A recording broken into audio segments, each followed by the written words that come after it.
When I was at school, we were always taught that it's not safe to go out alone into the wilderness. At Boy Scouts, we always had to be in a group. It wasn't safe. And it was almost the diver's creed where you dive alone, you die alone. This was instilled in all of us.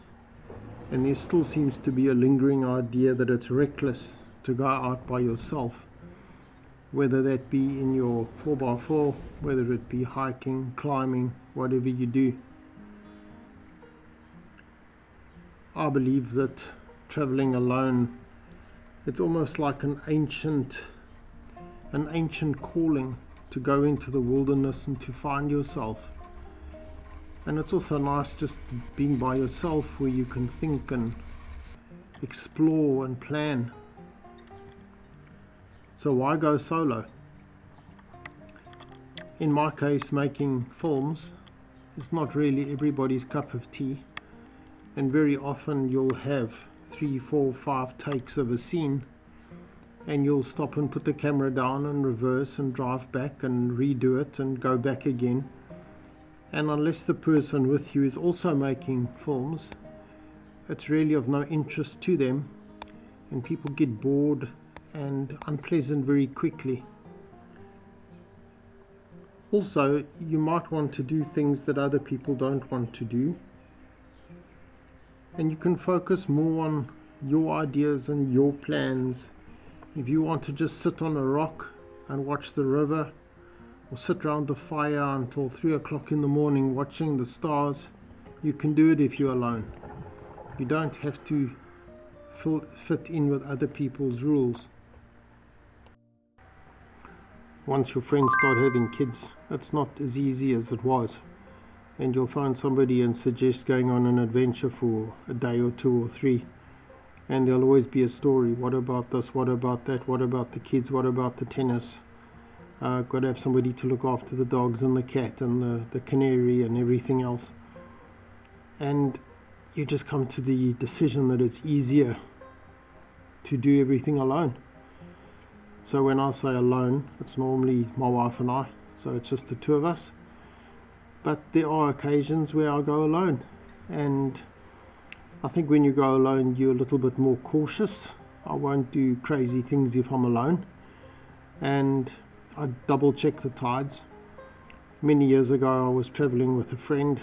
I'd just arrived in New Zealand, and he suggested we drive Muruwai Beach. He had a RAV4, and when I asked him about the tides, he said to me, "Who's the local, you or me?" So we were coming back late afternoon. The tides were wrong. The first wave broke over the car. The second wave broke over the car, and we got stuck. It was now pitch dark, and in the distance I saw a light, and some person had missed their turning, luckily for us, and they managed to pull us out of the sand, and we got back. But I think that was a wake-up call that, you got to be careful traveling alone. Make sure the tides are right. I was on the beach the other day and the tides had turned, and I made the call to rather turn around. When I'm doing river crossings, I walk the river. I check it if I'm alone. I always check it, but if I'm alone, I'm double sure and double check everything. And you just make sure you're safe.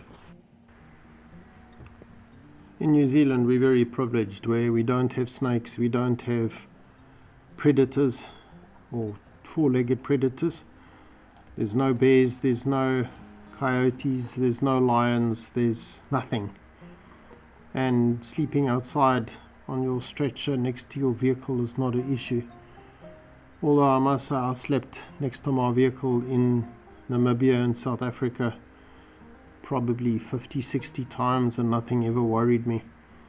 There was always the story about somebody lying in their sleeping bag and a snake crawled in with them. But I'm yet to meet anybody that it actually happened to. It's always just an urban legend. The other thing is just to be safe, especially if you're traveling alone. I think New Zealand is different. It's relatively safe.